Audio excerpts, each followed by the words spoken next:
I know many of you want to do your own backsplash tile, and I wanted to show you how to do it here. Today we're using a 3x6 white bullnose tile from DalTile here. So this is a traditional size that's used on a lot of houses. It's all going to be horizontal subway set from end to end here, and another countertop off to the side. My client purchased this tile over at DalTile. Now DalTile is also sold at places like Home Depot or Lowe's. I know for sure look at Home Depot. But what they don't sell is the 3x6 bullnose tile with this bullnose here on the 3-inch side, or even the 6-inch side. Instead, they sell a bullnose tile that is 2-inch by 6-inch, which means that you're going to be running the tile vertically up against the side, and it's not going to look like the rest. So I prefer to use the 3x6 field tile with the bullnose on the 3-inch side here, which will help finish off the end over here and a couple ends on the other side cabinet countertop area. One of the first steps here is to create a level line, a plumb line, along the edge of this cabinet here, and then that way we know exactly where to stop the tile, the bullnose tile. So now we're going to start off with we're going to start off with the whole tile down here at the bottom, half tile, whole tile, half tile, whole tile, etc.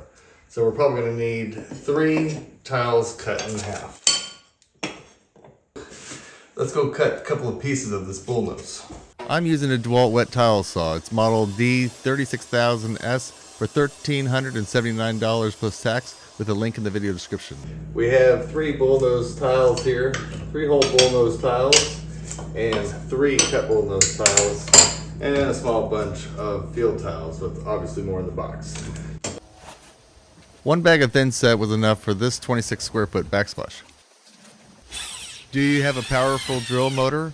For this job, you're going to need a low speed, high torque corded drill motor like my DeWalt. You don't need a lot of thin set for a tile backsplash like this. I have my thin set mortar all mixed up here, and I'm using a 1/4 inch by 1/4 inch notch trowel, as you can see here, and we're just going to start by putting on a little bit. I'm going to go from the corner here, probably across to this point, about 18 inches away, up in the triangular fashion here. Be slow and careful around all electrical outlets. We want to use a small enough notch trowel to where it's not going to squeeze out between the joints.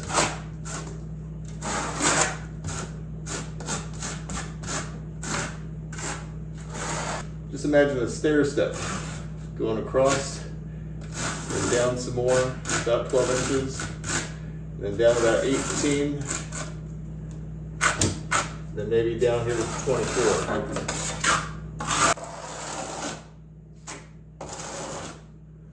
When applying mortar to the wall, apply 1 to 4 square feet at a time. Clean up the thin set mortar on the end of the wall and make sure the countertop is clean where the tile is going to rest on the countertop.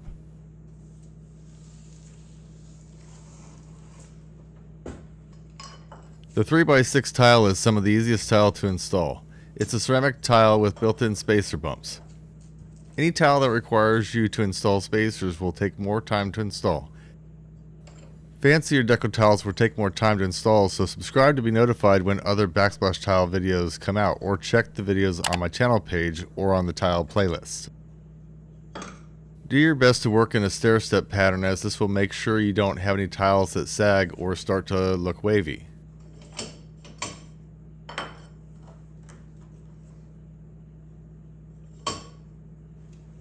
Let's go ahead and do this half tile here.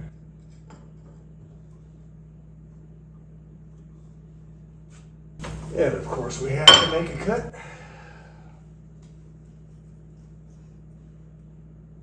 The good news is you can save $1,300 in labor by doing this tile backsplash yourself. The bad news is that you'll likely need to rent a tile wet saw for $64 a day plus $89 a day damage protection plus tax for somewhere around $80 a day times 2 days. So it might end up costing you $160 in rental fees, and then you'll have to pick it up and then return it 2 days later.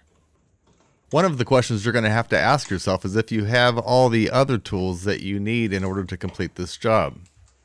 Do you have a 4.5 inch grinder with a 4.5 inch tile blade? How about a 1/4 inch by 1/4 inch notch trowel for the majority of the work? Do you have a 1/4 inch notch margin trowel? This will help with the tight places. Do you have a powerful drill motor? For this job, you're going to need a low speed, high torque corded drill motor like my DeWalt. I have burned up 1 or 2 cordless drills over the years trying to mix up thin set or spec mix mortar, so unless you like ruining a good cordless drill, get some corded drill motor at the very least. Do you have a grout float? That was about 23 minutes.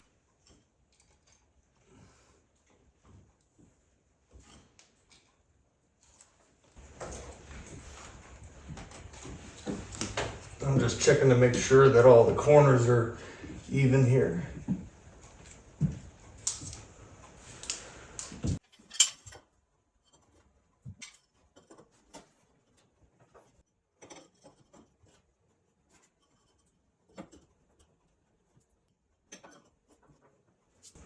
Alright, we have some places up here that the tile is about 1 5/16 inch, 1/4 inch, 3/16. So what is that, 24 by 18? Obviously it's not entirely done, but so it's a half an hour for 2 by 1.5, so that's 3 square feet. And obviously it's not done, so take a little bit longer. Apply 1 to 4 square feet at a time. You'll apply less in areas with a lot of obstacles and cuts like outlet boxes and cabinets that come into where the whole tile would be. You'll want to only apply enough thin set mortar that can stay wet and tacky so it'll stick to the tile.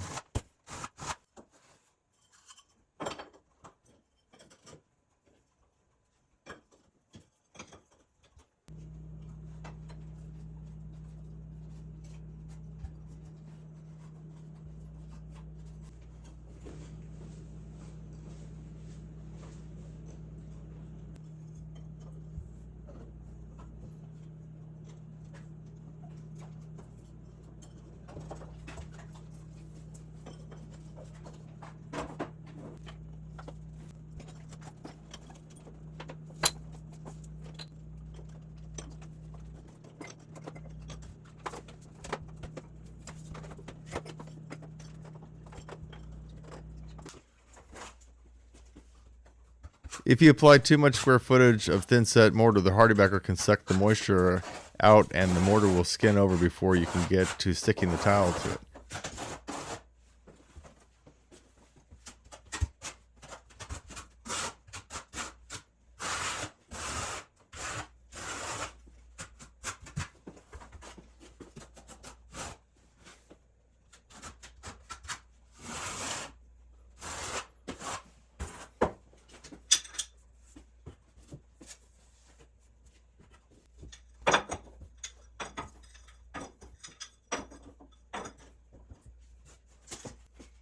Now don't forget, with this particular tile having the built-in bumps to create the spacer automatically, when you cut off half the tile, you're going to lose one of those spacers.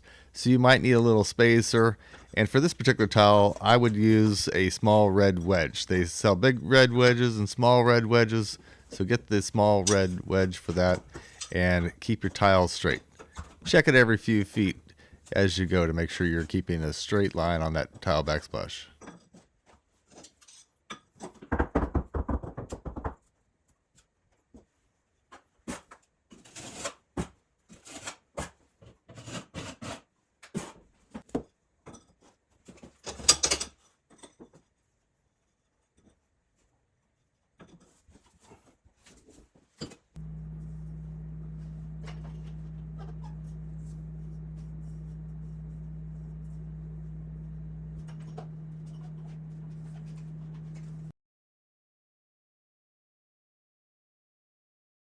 Now it's places like this that make you thankful for having a 5-inch margin trowel with the 1/4-inch notches in it, so that way you can get some mortar up into these tighter spaces, especially if you've let the mortar dry.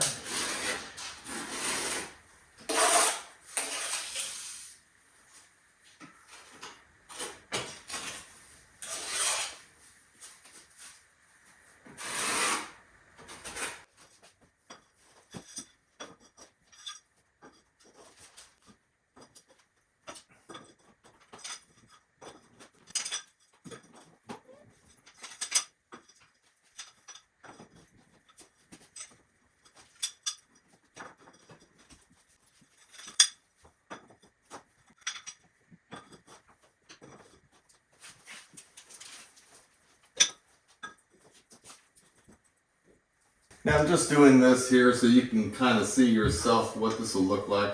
I got to cut a piece here with an L shape out of it, going to this joint here, and another L-shaped piece coming across here to this point.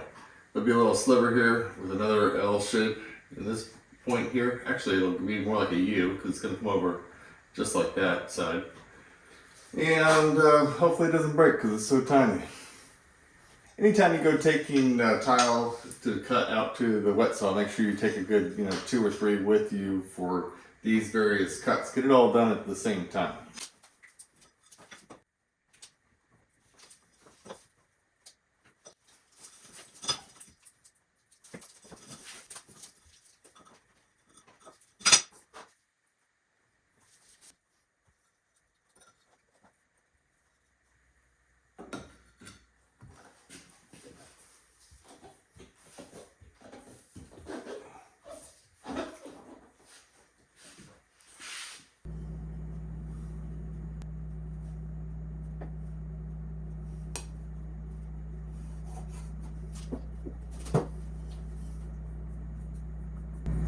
Okay, so you can see here that we want to cut this piece here. That way this edge here lines up with this joint right above here and fits into the space. Of course, the range is going to be covering all of this area about 6 inches down, maybe 4 inches down, because they got a new modern one. And so you won't be able to see any of that anyhow, but we're going to fill it in anyways. That's the right thing to do. Last piece.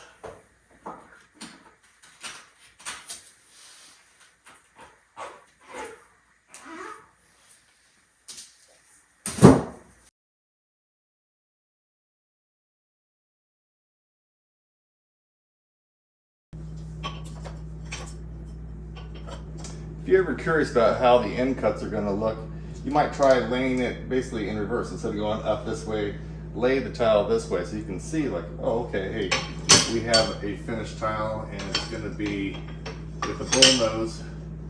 It's going to end up looking like that dimension there. And so I've done the same thing on the other side. I mean, ideally it would be perfect if we had 2 whole tiles on each side, 2 half tiles exactly, but that's not the case with this backsplash. So, looks like we might end up with somewhere around 3 1/4 instead of 3, which is no big deal at all. And then on this side here, it's 2 3/4. So maybe we need to adjust something over just a hair.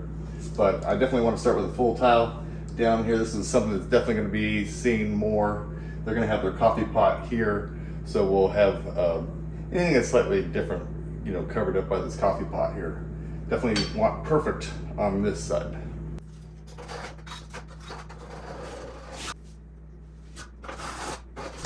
Especially on a short run like this, you can go ahead and use your trowel to float on some mortar here. Go from one side all the way to the other. Here we're going to set it pretty quickly, starting with a whole piece of bullnose. And then basically ending over here, due to the dimensions, it'll be about a half piece of bullnose.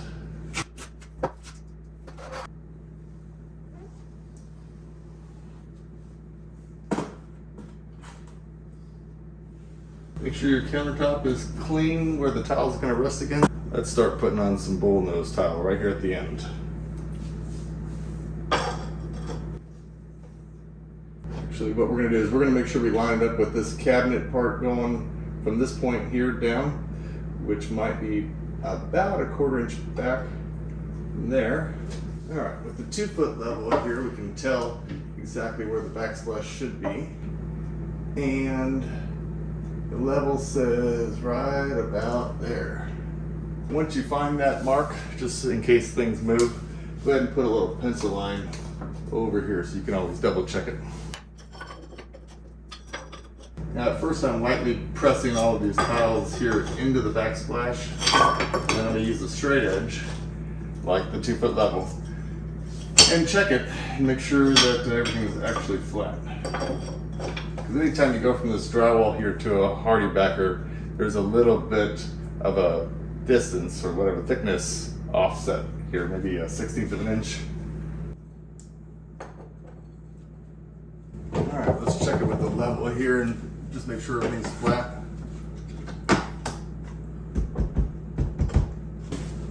Check it again from the side view here. Okay, it looks pretty good. Sometimes you won't be able to get your trowel in here exactly, so we might have to try doing something kind of front loading this trowel on this side here.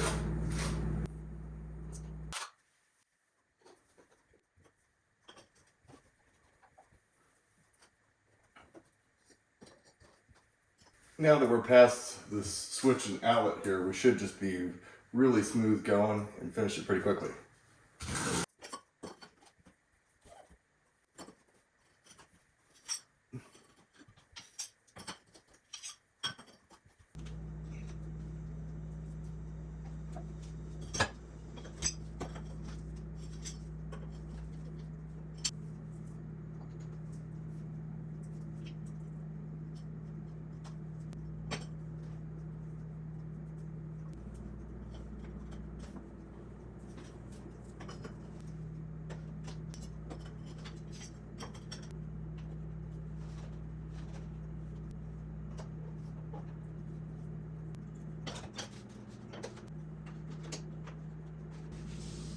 And finally the last piece here.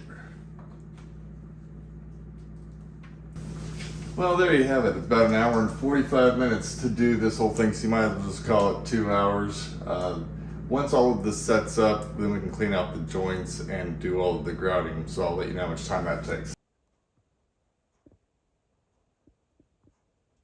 When you're going about cleaning out these grout joints before you actually apply the grout, you can use something like this utility knife here to slowly and carefully go through all of these joints here and make sure that none of the mortar is sticking out above where the grout would be. So one way to do that is to basically carefully drag the knife in an upward position and see if you hear anything where the knife is catching on, or if you can see anything that is sticking out, you know, proud of the grout joint. Then you want to dig that out, but be careful you don't go basically too fast or too hard or do any twisting motion, because with this being ceramic tile, you can easily break the tile corners or chip off an edge. So let's show you how to do that. When it comes time to mix up the grout, pour about 1 to 2 cups of dry powder into a drywall mud pan and add a little bit of water. It doesn't take a lot of water to get the consistency you desire. Save some grout powder in case you overdo the water.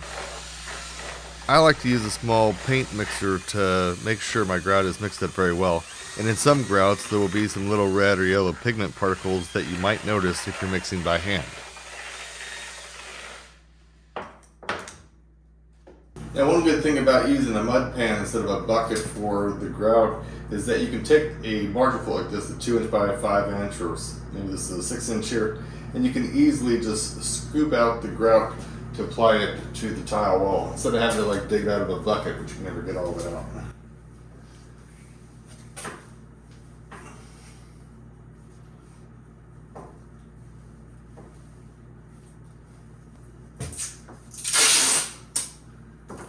One thing that would be pretty smart to do here is apply some 2-inch tape along the 2 sides of the cabinet here to keep the white grout from being smeared both during application and during the wipe down phase.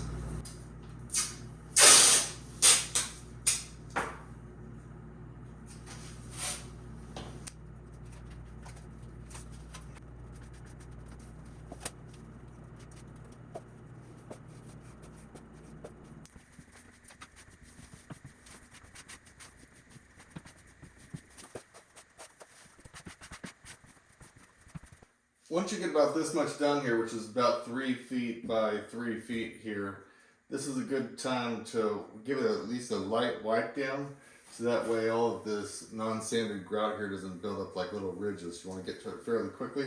We can give it a final wipe down and another wipe down later. After you give the tile a first wipe down, oftentimes you think it looks pretty good, but if you get a flashlight on it here, you'll see some of these joints are nice and perfect, and you'll see some other areas here that are thicker with the grout. And so we need to wipe all that stuff down before it gets hard.